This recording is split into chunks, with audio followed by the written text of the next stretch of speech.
ready to go? Is my text up there still? It is. Yeah, I'm ready to go. I won't touch it. That's fine, yeah. Great. Good afternoon, everybody. Fáilte go dtí Rad Eagleis Never. Welcome to St Mary's Cathedral. Those of you who are joining us here in person and those via the live stream, it's wonderful that you can be with us as we begin our series of lunchtime talks throughout May and into June.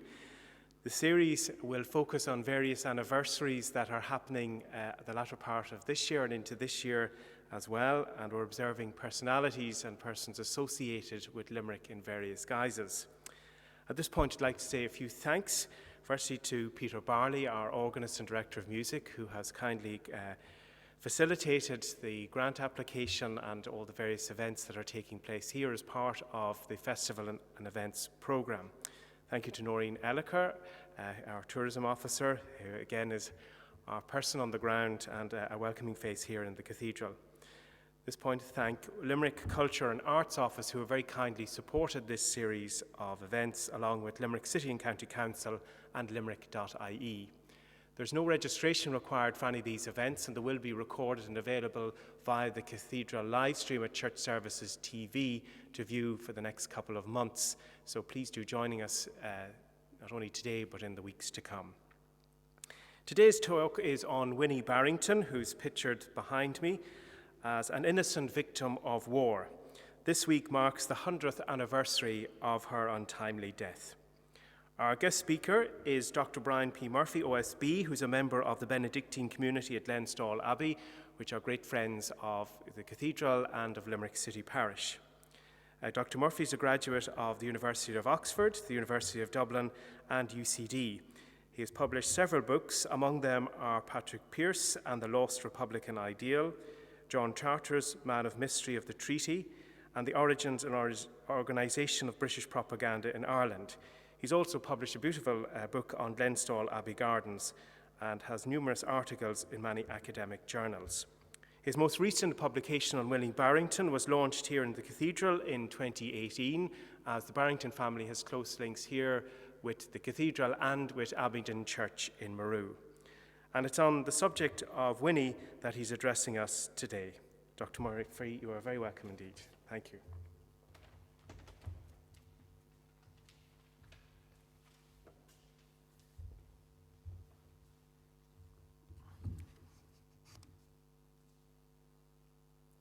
I'd like to thank the Dean, Dr. Niall Sloan, and all the other people who always welcome me into the Cathedral, Noreen Elliker and many others. So I thank them all for this invitation. I'll speak about Winnie Barrington. The title, An Innocent Victim of War, killed the 14th of May, 1921, almost 100 years ago today. The events surrounding the death of Winnie Barrington, aged 23, the only daughter of Sir Charles and Mary Rose Barrington of Glenstal Castle, County Limerick, may be briefly narrated. She left her castle home in the early afternoon of the 14th of May, 1921, almost 100 years ago, riding a horse, and was accompanied by a friend, a Miss Coverdale, riding a bicycle.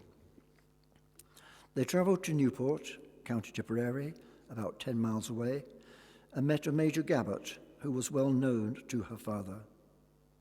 He lived at Mount River's house, which is located on the road to Newport. In Newport, they met District Inspector Harry Biggs, who was head of the RIC, and Lieutenant William Trengrouse of the Royal Buckinghamshire Regiment, which had a base in Newport. Both men were wearing civilian clothing. It is not known if this was an arranged meeting or a chance encounter. All 5 people got into Biggs's car and drove to the residence of Colonel Randolph Kingscott at Kimalta House, which is a few miles outside of Newport. The local IRA unit in the area became aware of the location of Biggs and resolved to ambush him on his return to Newport. Patrick Ryan Lacken played a prominent part in the ambush. He was motivated in his actions by the manner in which Biggs had not only imprisoned his father, but also had tied him to a police jeep a Crossley tender during operations in order to prevent any attacks from the IRA. The ambush took place at Coolboreen Bridge on the outskirts of Newport, and both Winnie Barrington and Biggs were killed. She died from gunshot wounds to the chest and body, and her dead body was returned to Glenstore Castle that evening. Winnie's brutal death has become a statistic in the Irish War of Independence, 1919 to 21. The nature of that war has been the subject of many studies.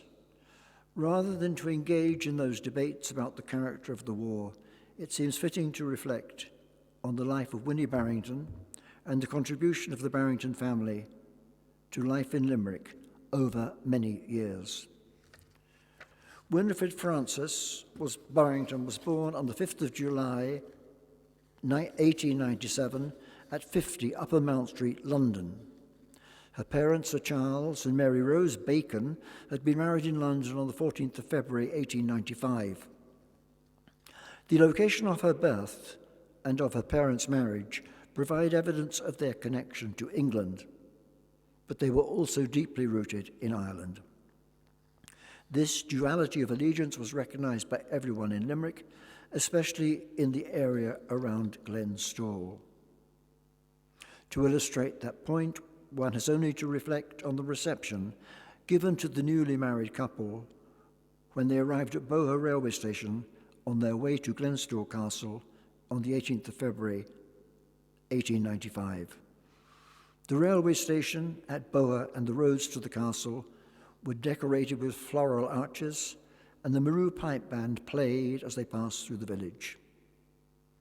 At the entrance to the Glenstore estate, the horses were untied from the carriage, and the tenants and villagers pulled the carriage all the way up the half-mile drive to the castle entrance.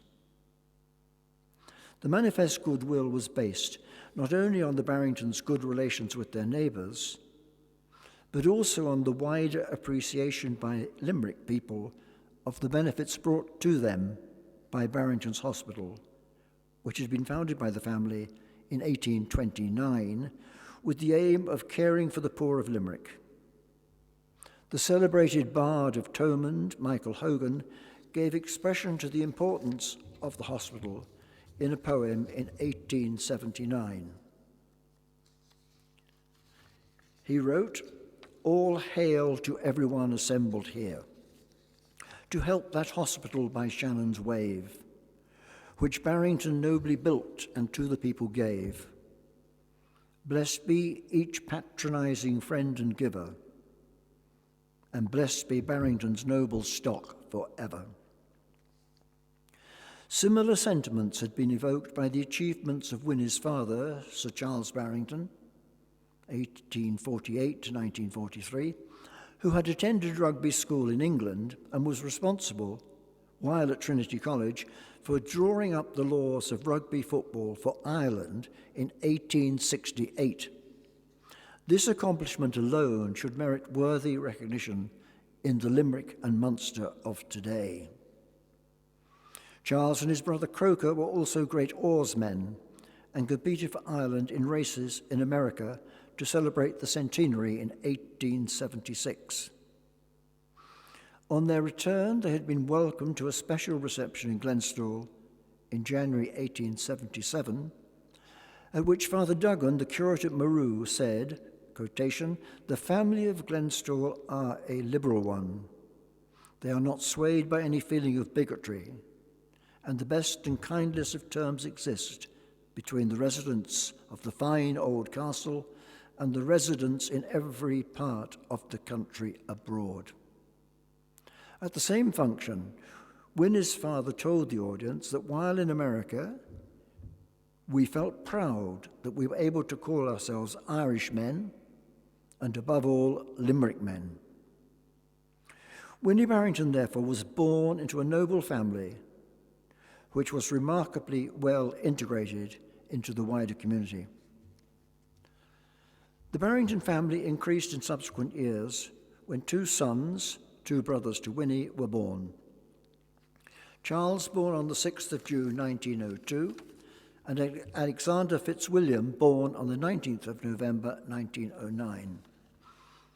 The life of Winnie and the Barrington family remained reasonably tranquil until the outbreak of World War I in early August 1914, although some significant changes did take place. On the one hand, there was a gradual implementation of land acts which diminished the size of the Barrington estate. In circa 1870, it was, unbelievably, 9,500 acres in extent. And on the other hand, the introduction of the Local Government Act in 1898 led to a loss of political influence by the landed classes. Viewed from a different perspective, the Act was hugely positive in granting power to the ordinary people. In Limerick City, this was manifested especially with the election of John Daly as mayor in 1899. His Republican and socialist ideals inspired Limerick councillors for a generation. Winnie, however, was not personally affected by these political developments. On the 11th of May, 1911, she entered Cheltenham Ladies' College, Gloucester, in England, and remained at the school until the end of the summer term in 1914. The start of the Great War, in August 1914, changed her life and that of all others. The initial response by Sir Charles and Lady Barrington to the German invasion of Belgium and the subsequent flight of refugees to Ireland admirably illustrates their fundamental humanity. On the 19th of November 1914, they gave a refugee family the free use of a cottage on their grounds for the duration of the war.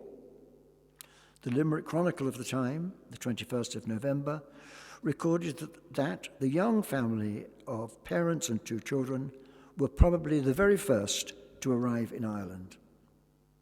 It should be noted, however, that several other Belgian families were provided for in the city, in Limerick City and County, by a special organisation set up for that purpose, a fact which surely merits more recognition. The Barrington family were fully committed to the war effort. At some time in 1915, Winnie, still a teenager, enrolled as a volunteer nurse for those wounded in the war at a hospital in Scotland where the Barringtons had landed connections. And later, circa 1917, in a similar nursing home at Slinfold House, Chichester, which was run by a relation. Her cousin Florence served as a nurse in Russia, and her uncle J.B. Barrington served in France for most of the war and was awarded several decorations. Sir Charles himself, at the age of 65, served at the front as an ambulance driver for 5 months in the summer of 1915. When he returned to Ireland, he was appointed a director of recruiting in November 1915 by Lord Wimborne, the Lord Lieutenant, who often stayed at Glenstall while he was campaigning for recruits in the Limerick area. The public opposition to recruiting by Bishop O'Dwyer of Limerick made Sir Charles's task very difficult, especially after the Easter Rising of April 1916 and the execution of the leaders. Nevertheless, Sir Charles stuck to his task until 3 events in early 1918 dramatically changed the situation in Ireland. Firstly, on the 18th of April, a Military Service Act made provision for conscription in Ireland. Secondly, on the same day, all Irish political parties united at a Mansion House conference and resolved that the Act must be regarded as a declaration of war on the Irish people. And thirdly, on the 6th of May, Lord French replaced Lord Wimborne as Lord Lieutenant, with a military dimension being given to his role. After he was formally sworn in on the 11th of May, French described himself as Lord Lieutenant and Military Governor. From that moment onwards, Sir Charles played no part in the recruitment campaign. While Lord French approved the arrest of over 100 members of Sinn Féin without any judicial process and their deportation to England, Sir Charles occupied himself with the affairs of Barrington's Hospital and other charitable works. After the war had ended and the parliamentary elections had taken place, Winnie returned home from her nursing duties. She attended a dance at the new barracks Limerick in aid of the military patients, and then returned to a hospital in Dublin which cared for the casualties of war. In early 1919, the Barrington family, including Winnie, faced an uncertain future. On the one hand, they did not approve of the military dictatorship of Lord French. But on the other hand, they could find no common ground with the declarations of an Irish Republic made by Dáil Éireann on the 21st of January 1919. While Ireland and Limerick were being shaped by national events, the main concerns of the Barrington family, when Winnie finally returned home at the end of April 1919, were the maintenance of the estate and of Barrington's Hospital. The success of Lloyd George's government in preventing Dáil Éireann securing a hearing at the peace conference passed them by, as did the events surrounding the Limerick Soviet in the first weeks of April 1919. Their lives, however, and that of Winnie, were neither confined nor restricted. Quite the contrary. The various invitation cards that Winnie received at this time, and kindly made available to me by her niece Mary Rose, reveal an extraordinary lifestyle. On the 27th of May, the family were in London and went to the Opera House at Covent Garden to hear Margaret Sheridan sing La Bohème. On the 4th of June, they attended the Eton Sports Day to see the young Charles in a boat race. On returning to Ireland, Sir Charles attended a reception by Lord French on the 3rd of July, and on meeting General Sir Henry Wilson informed him that Ireland was in a very bad state. The family then soon returned to England to attend a reception at Buckingham Palace on the 11th of July, for which Winnie had her own personal invitation to their Majesties' afternoon tea party. On their return to Ireland, Winnie attended several functions at the Vice-Regal Lodge between the 8th and 11th of December, and Lord French signed her dance programme. A few days later, on the 19th of December, there was a failed attempt to assassinate him.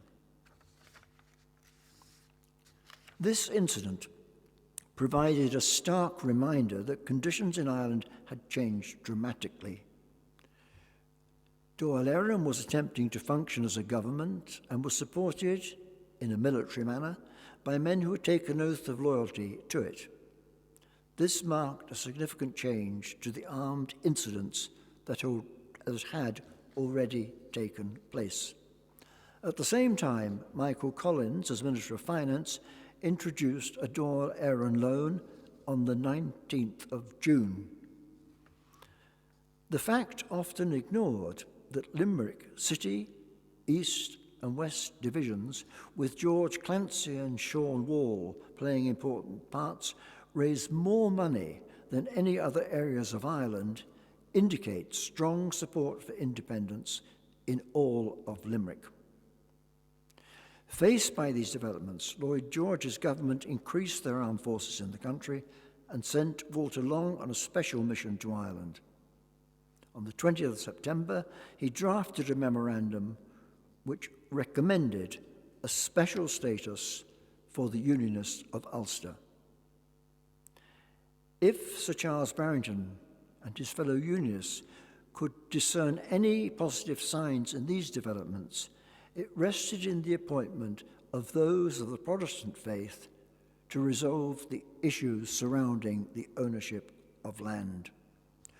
With Robert Barton appointed as Minister of Agriculture in August 1919, and Erskine Childers and Lionel Smith Gordon, all Protestants, in charge of the National Land Bank, it was evident that any land issues would be dealt with impartially. The British response was to arrest Barton in January 1920 and to imprison him without civil trial in England for the rest of the war. Little is known of Winnie Barrington's activities in 1920, but she and her family were acutely aware of the changing situation in Ireland. The year started with a dance at Glenstall on the 14th of January 1920, which was very well attended. This was immediately followed by the announcement of the local election results on the 19th of January, in which Sinn Féin won a large majority, not only in Limerick, but also all over Ireland. In Limerick, Sinn Féin won 26 seats, while all other candidates combined won 12. Michael O'Callaghan was elected mayor, and the councillors publicly pledged their loyalty to Dáil Éireann, the government of the Irish Republic, a clear sign that a new political reality had been born. The reality of the war was then brought very close to the Barrington family when the IRA raided the police barracks in Maru on the 24th of January. Although the raid failed, many members of the IRA were arrested and deported to England. Some of them were known to Winnie as she rode her horse around the countryside and met many families. One person in particular was known to her, Michael Hayes, who along with over 100 others was deported without trial to England. There he was held in Wormwood Scrubs and took part in a widely reported hunger strike which lasted from the 19th of April until early May. His brother, Father John Hayes, said the rosary with hundreds of others outside the prison. The attack on the Maru barracks marked the beginning of a wider campaign against police barracks, especially in Limerick and Tipperary. The British response was to burn the local creameries in an attempt to weaken the people's support for the IRA. Although Winnie Barrington's views are not known at this time, the affairs of Barrington's Hospital provide some insight into the attitude of the family. As well as dealing with the normal medical needs of the local population, the hospital was often occupied with incidents arising from the state of war in the country. Indeed, Helena Johnson, an innocent civilian who had been wounded from indiscriminate police fire in Sarsfield Street, died in the hospital on the 14th of February 1920. The views of the Barrington family were made known by J.B. Barrington, Winnie's uncle, at the annual general meeting of the hospital on the 7th of May 1920. It was reported that the hospital had dealt with 583 intern patients and 2,700 extern patients in the past year, and although there was a deficit of £800, J.B. Barrington pledged the support of the family for the hospital and added, quotation, "The people of Limerick never hesitated to come forward to get the hospital out of its trouble. They would never allow the hospital to become bankrupt," end of quotation. The bond between the people of Limerick and the Barrington family, which had been noted by the Bard of Thomond in the 1870s, clearly still existed. Winnie Barrington was out of the country for some months at this time. Her invitation cards show that she attended a sports day at Eton to see her brother Charles on the 4th of June, a polo tournament at Hurlingham on the 26th of June, several events in Norfolk, her mother's home, in July, and several events in Scotland, where the family had a small estate, up to the end of the 20th of August. While she was out of the country, the Mayor Michael O'Callaghan endeavoured to maintain the normal civic functions in the midst of war. In June, there were county council elections, and once again, Sinn Féin won a majority in all the provinces of Ireland, winning 28 out of 33 seats. Sean Wall from Bruff, already mentioned in terms of the Doyle loan, a businessman and a member of the IRA, was elected chairman of that council. Faced by the democratic demand for independence, Lloyd George's government had already strengthened the military command in Ireland with the appointment of General Macready, 14th of April, and transformed the operations at Dublin Castle with the appointment of Sir Hamer Greenwood, 2nd of April. It was Greenwood who played a large part in late July and early August in bringing former army officers, known as auxiliaries, into Ireland, and at the same time enacted a Restoration of Order Act, which allowed them to act without regard to the civil law. A troop of about 100 auxiliaries based at the Lakeside Hotel, Killaloe, made a major impact on life in Limerick. Harry Biggs, who was born in 1894, the person killed with Winnie, enrolled as an auxiliary when the force was set up, but soon transferred to the regular police force.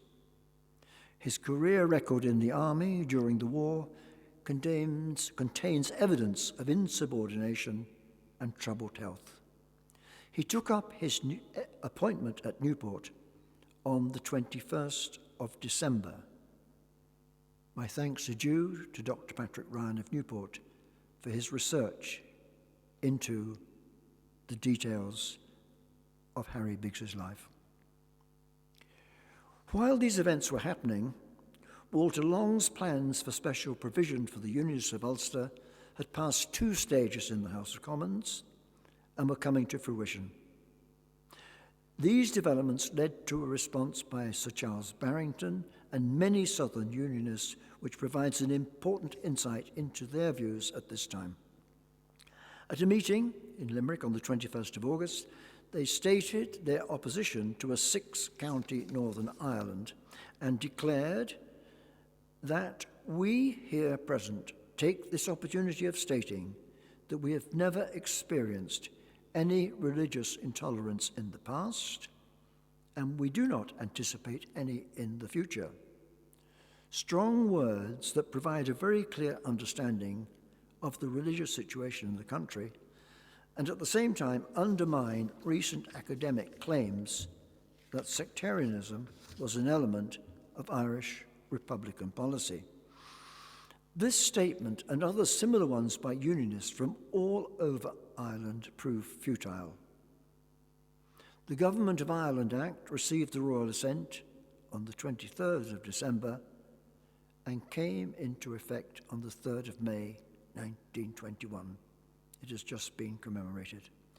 Soon afterwards, in early January 1921, Sir Charles and his family, including Winnie, went to southern France for a holiday. A postcard that Winnie sent from France is the only written item of hers that we have, and it is very revealing. She wrote on the 16th of January 1921 to Michael Hayes of Moher, the member of the IRA who had been imprisoned in Wormwood Scrubs. It is clear from the letter that she knew the family very well. She wrote, quotation, "I hope you are all grand, and best wishes for 1921. It is very hot out here and lovely scenery. but I am looking forward tremendously to returning to Ireland in March. I have been to a few dances and plays. One Irish one was grand. I'll ride up and see you directly I get back home. Best regards to you all and to Father John. End of quotation. Father John Hayes was later to become important in his role as founding Múinte na Tíre, the Land Renewal Association. The card is very important. Not only does it provide a vignette of the caring and carefree young Winnie, but also it offers evidence that she was not in Limerick for much of the time, indeed most of the time, after the appointment of Biggs. In short, she could not have been in any romantic relationship with him, as is sometimes claimed. While Winnie Barrington was in France, and in the period after her return, the conflict between the Crown forces and the IRA escalated dramatically in the Limerick area. On the 3rd of February 1921, the IRA killed 11 members of the IRC at an ambush at Drumkeen. On the 6th/7th of March, members of an auxiliary force, the name based in Killaloe, the name of Nathan has been identified, killed George Clancy, Mayor of Limerick, and Michael O'Callaghan, the former mayor, in front of their wives. On the 17th of April, an auxiliary unit shot dead 3 men in Castle Connell at the Shannon View Hotel. And on the 6th of May, Sean Wall, IRA commandant and chairman of the county council, was killed in an encounter at Anacati. It was in the context of these killings and of many others that Winnie made her journey to Newport on the 14th of May 1921 and met her death. She was buried on the 18th of May after a service in Abington Church. Her brother, Sir Fitzwilliam, who was advised not to attend the funeral, spoke to me, and I was so lucky to meet him several times, spoke to me of his sadness, especially, as he put it, he was just getting to know her as a friend. The obituary tribute in the Limerick Chronicle wrote of her remarkable talents for cultivating friendships. She was most kind to everybody, the poor and humble especially, by whom she was idolized for her inherent graciousness and charm of manner. She was known to everyone in the district of Maru. By them she was known simply as Miss Winnie, the popular daughter of a highly respected and popular father and mother. And she was ever considerate for the welfare of others, particularly the poor and the lowly, who have in her lost a steadfast friend. It concluded by affirming that in their great sorrow, Sir Charles and Lady Barrington will know from the funeral that they have the unstinted support and wholehearted sympathy of the people without distinction of class or creed. The tribute, clearly written by someone who knew her, depicts someone who, while fully human and humane, had all the qualities, one could almost say, of a saint. One could conclude with these thoughts, but it seems helpful to reflect that many of these qualities of Winnie represented the values of the Barrington family, which continued to be shown after her death. Contrary to often expressed views, Sir Charles did not leave Limerick on account of the death of Winnie. He made a very significant statement in Limerick on the 4th of April 1922, when Ireland was facing divisions over the treaty and deteriorating conditions in the north of Ireland. At a meeting of the Chamber of Commerce, he affirmed that the question of religion never arose in Limerick or the south, They all, Catholic and Protestant alike, live in the best of harmony and good fellowship. Although the Protestants were in the minority, the greatest toleration was extended to them by their Catholic neighbours. Many others made similar assertions, and one can discern the source of Winnie's approach to life in the words of her father. Sadly, the situation in Ireland became worse after the start of the Civil War, and Protestant families, most of whom supported the pro-treaty side, were targeted, and the Barringtons were targeted by the anti-treaty side. Even then, in an act of extreme generosity, Sir Charles, in July 1925, as he prepared to leave Ireland for good, offered his Glenstore Castle home to the Irish Free State as a free gift for their permanent use. On the 29th of July 1925, this gift was rejected by President Cosgrave as it was too far from Dublin and would be difficult to maintain. The coming of the Benedictine community to Glenstore in 1927 is another story. It is fitting to conclude with some final thoughts on Winnie and how best to remember this innocent victim of war. By chance, in 2009, I was prompted to create a small, practical memorial to Winnie. The year marked the 90th anniversary of the first meetings of Dáil Éireann, and I became aware that Robert Barton, already mentioned, as Minister for Agriculture, had not only suggested a reforestation programme, but also the planting of 16 trees to commemorate those executed in 1916.